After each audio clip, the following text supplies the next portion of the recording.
Geek again. Farmers Fridays once again, and if you've seen episode 52 of my show, The Geek's Obscure Reviews, you heard that I went to Anime Detour a couple months ago. Picked up some awesome stuff, including the Five Nights at Freddy's figure keychains that I reviewed in that episode, and a bunch of other stuff, one of which is a Transformer I've been wanting for a very, very long time, and I got it literally leaving the swap meet. I was walking out, and a woman had this figure in her box of stuff as she was leaving, and I'm like, what do I need to do to get that from you? And I don't remember, I think I traded her some pixel art. I think I traded her a Pixel Megazord. And she gave me this.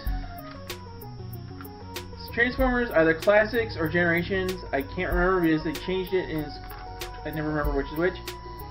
This is the first Megatron they made as a gun since the original toys. Not including the Masterpiece figure, because we never got the Masterpiece. So I have Megatron in gun form, and I'm really excited to take a look at this, so join me and let's take a look. Okay guys, here is Megatron in alt mode. Can't really call it vehicle mode since he's a gun.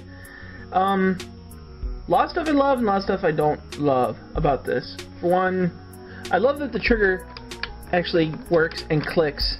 I like that an awful lot.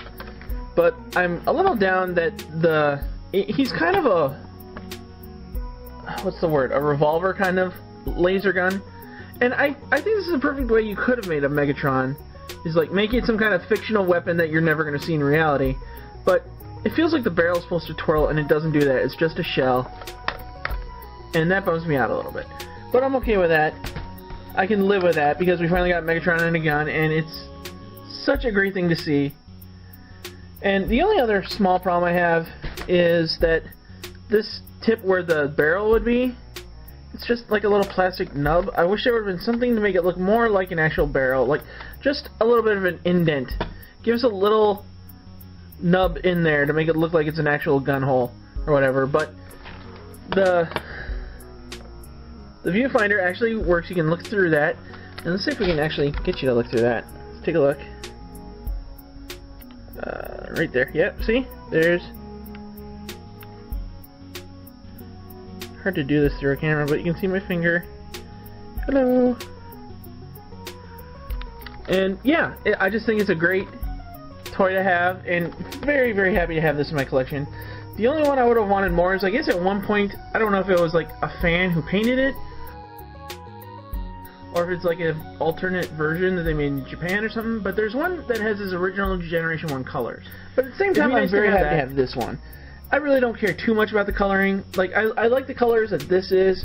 I would also like to have had the G1 color scheme, but I'm happy with what I got. So let's go ahead and take a look at his robot mode.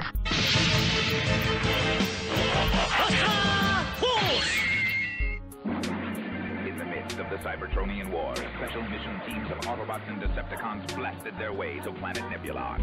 There, the powerful Transformers let the intelligent Nebulons become the heads of their robots.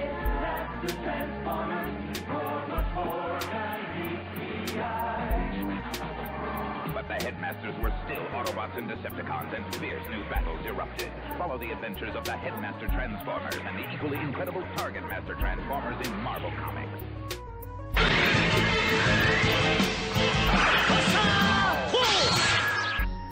Okay guys, here he is. This is, I think, Classics Megatron. If I'm wrong, I will subtitle it somewhere and say this is what it's actually called. Probably at the beginning of the video, because I'm too lazy to check right now. But I'm loving this. He's even got wings, which I don't know if that's just like supposed to be set like that, or if he's supposed to actually have wings and be all cool looking like that. I don't care. I choose to believe he's got wings, and that's awesome. Otherwise, it's a really awkward visual. The only problem I have with him in robot mode is where his cannon is situated. It's under his arm, which is okay in one kind of pose, and that's... Actually, I'm not saying it in any kind of pose that I like. I like that I'm able to do this, but his fist is completely upside down. It's like this.